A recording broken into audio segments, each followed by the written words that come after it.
eu falo de uma rotina, né? Um ritual para dormir. E acalmando. Uma coisa que é muito, muito nítida. A gente costuma acordar tranquilo. A gente acorda calmo. Aí a gente vai vivendo e vai se agitando durante o dia. É trânsito, é trabalho, é um problema para resolver, é banco, sei lá. Chega de noite, a nossa cabeça está aqui em cima. Então, a gente precisa encontrar uma maneira de acalmar. Então, isso seria tudo o que faz com que a gente acalme a cabeça para conseguir dormir, estaria dentro de uma higiene de sono. Então, essas são algumas Perfeito. questões. Vou aproveitar a sua fala para falar algo que eu falo no consultório, e como é no consultório, vou aproveitar para falar aqui. Principalmente quem é mãe, ou quem já viu uma mãe, sabe que a gente, né, eu sou mãe, quando nasce o filho, ninguém precisa ensinar muito, mas você entende que ele precisa de uma rotina. Até porque você quer dormir. Então, mesmo que seja para benefício próprio. Ninguém vai pegar um bebê, pelo menos não deveria, para brincar às 9 horas da noite com ótimo. ele numa coisa. Vamos brincar de esconde-esconde agora e depois querer que ele vai dormir. Então, toda mãe que vai prezando por uma rotina vai percebendo até que, nossa, eu percebi que o banho acalma e que daí a gente lê livrinho, né? Ninguém vai pôr o celular para criança. Isso. De novo, ou não deveria. Mas quem teve um bebê e sabe o que é uma rotina, pode pensar nessa mesma rotina pra gente, porque nós somos o bebê que cresceu, né? Então, pensa como se você fosse um bebê, para que você não vai deixar o bebê 14, 15 horas no berço sem nenhuma atividade e achar que ele vai dormir bem à noite. Geralmente a gente gosta de cansar a criança durante o dia com atividades para que à noite ela tenha sono, né? Exatamente. E aí a gente ótima maneira de pensar, gostei. Porque o deprimido, muitas vezes, como você disse, ele fica o dia inteiro na cama, assim, quando ele... e ele tá na TV e tal, ele chega à noite, ele não consegue dormir. Quer dizer, não teve nenhum gasto de energia importante para ele ter esse cansaço físico. Isso. E uma outra coisa muito importante, que hora você tomou o teu último café hoje? Eu não tomo café. Você não toma café. Que hora você tomou seu último café hoje? Agora, né, cara de pau? 2 horas atrás. E a meia vida dele, né? Meia vida, né? Ele vai estar na sua corrente sanguínea. Ele vai estar. Então, assim, esse é um outro exemplo de uma higiene do sono, que é qual que é o horário em que a gente vai tomar coisas que nos estimulem. Isso. Então, tomar café... Eu falo para meus pacientes no máximo 2, 3 horas da tarde, no máximo. No máximo. É talvez e depois... vai ter cafeína à noite. Vai ter ainda, vai ter menos, mas vai ter ainda. Mas... E quem fala, eu tomo descafeinado, só para você saber, ele é só 50% menos de cafeína. Ou seja, quando você for dormir, você ainda tem 25% da cafeína ainda ali. Tem, né? Exatamente. Então, cafeína é um dos controles. Você falou de redução do tempo de cama. E eu vou colocar até para o pessoal lembrar. Às vezes alguém fala assim, eu vou tomar um chazinho antes de dormir. Muito legal. Mas qual que é o chá? Porque tem chá que tem cafeína e tem psicoestimulante, né? Chá verde, chá preto, acorda. Sim. Então, seria dentro de uma rotina, um chazinho relaxante... O que relaxa o bebê, né? Como a Karina falou. Então, o que a gente pode fazer para acalmar? Um chazinho, mas também qual chá que é. Vai na erva cidreira, camomila. Né? Acho que a gente vai também se entendendo e vendo o que para cada um funciona. Eu vou dar um exemplo do exercício que a gente estava falando. Tem pessoas que, quando fazem exercício à noite, acalmam e relaxam e cansam e capota. Tem pessoas que, se fizerem exercício de noite, fica agitado e ativado, e isso prejudica o sono. Então, também é muito de se entendendo e se olhando para ver o que me acalma, o que para mim é bom. A gente está falando aqui, de maneira geral, quais são os principais pontos que auxiliam numa melhora do sono. Mas é muito a gente percebendo o que me ajuda, leitura, né? É algo super legal. Mas a gente estava falando do exercício. Da higiene do sono, que a gente estava lembrando. Eu perguntei para você, você falou de redução de tempo na cama, né? Isso. Cochilos. De novo, tem pessoas... Eu comparei meu marido. Eu posso dar um cochilo de tarde que meu sono à noite é maravilhoso. Perfeito. Meu marido, se ele dormir meia hora de tarde, mais de meia hora, dá 35, 40 minutos, ele já não dorme de noite. Tá vendo? Então, tem pessoas que esses cochilos durante o dia prejudicam o sono da noite. Então, olha quanta coisa a gente tem antes de pensar em dar um remédio para alguém, Isso. É isso aí. E aí, você falou de um tripé. Atividade física, o sono... terapia. Do tratamento psiquiátrico. Vamos cuidar da taxinha, né? Exatamente. Quem tá aqui desde o comecinho sabe o que é a taxinha. Exatamente. Alimentação. Alimentação. Então, ter uma alimentação saudável. Me ajuda aí, Karina. Muitos aspectos, né? Muito, né? A gente fala muito, a gente não, né? Eu vejo muito falando sobre a questão inflamatória, Sim. né, da alimentação.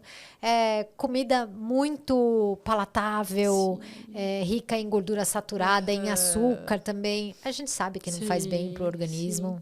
Não é, né, o que é o nosso natural, se a gente for pensar como espécie. Comer esse monte de coisa.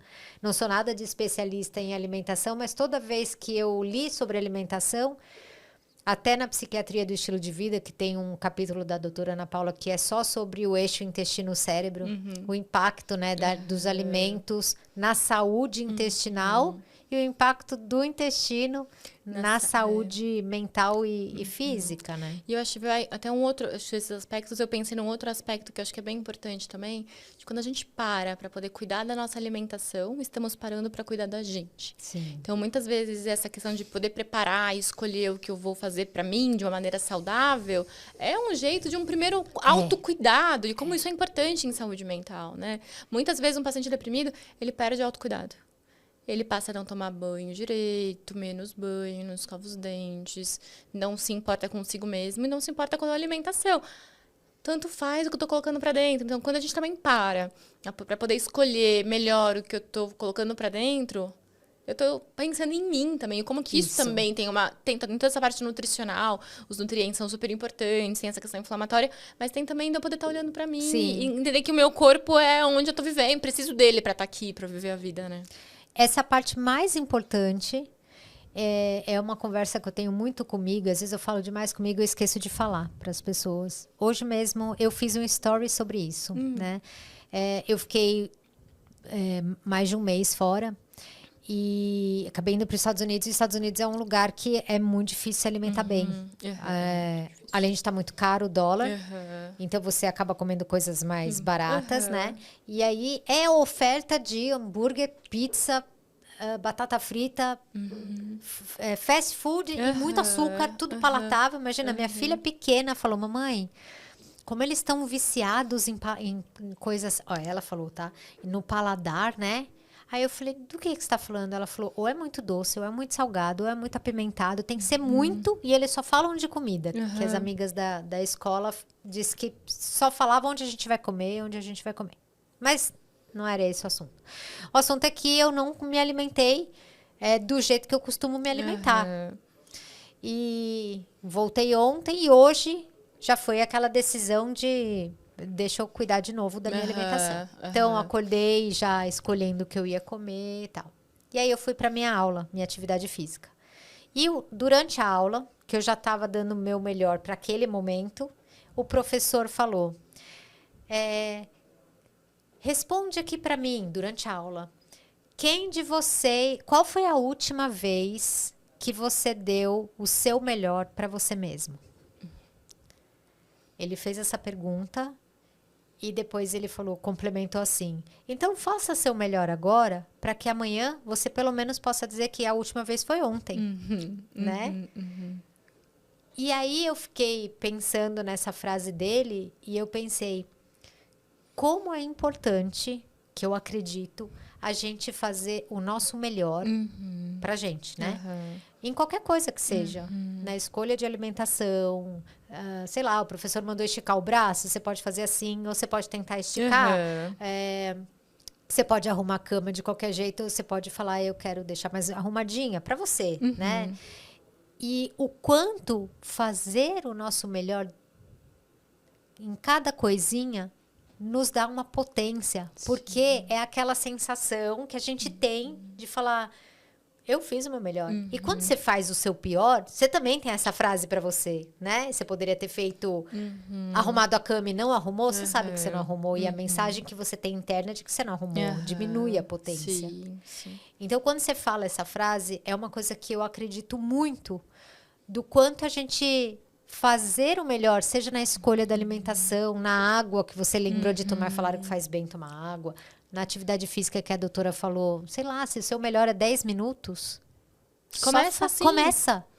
né? O seu melhor não é o comparado com a outra que faz todo dia Isso. 5 da manhã e reza e medita e você não consegue fazer isso, não tem problema nenhum. Mas se o seu melhor for levantar e fazer 10 minutos, você vai ter um orgulho de você que você não tinha, como a sua paciente, né? Que chegou pra você, eu tenho algo pra te contar. Eu fiz 10 minutos. Né? Ela poderia chegar e falar, eu não tenho nada pra te contar.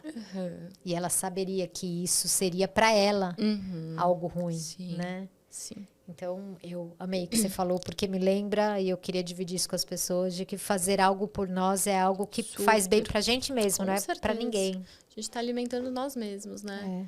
É. Eu lembrei agora de uma... Virou até piada lá em casa, que a gente tenta comer uma coisa mais levinha de noite. Aí um dia não tinha comida em casa, e aí meu marido, pode ser pizza? Eu falei, não. Hambúrguer? Não. Ah, não. Daí eu falei, eu quero uma comida leve. Ah, porque é de noite, eu quero... Lembrei desse assunto porque a gente dormir com a barriga cheia, né, comendo, isso dá uma indigestão, isso também é ruim pro sono, então eu lembrei dessa história. E aí ele, então pega aqui, escolhe, vê aí o que você quer. Aí eu peguei o iFood, escolhi o que eu queria, falei, pronto, pedi. Aí ele olhou e falou, feijoada é uma comida leve? Meu Deus! Aí eu falei, é verdade, não é. Mas naquele dia eu comi porque eu tava com vontade e ok, tá tudo bem, né? Mas todo dia comer uma feijoada de noite pode prejudicar o sono, né? Sim, é bem lembrado isso que você falou também, né? O que você come à noite, o seu cérebro tá se preparando para dormir.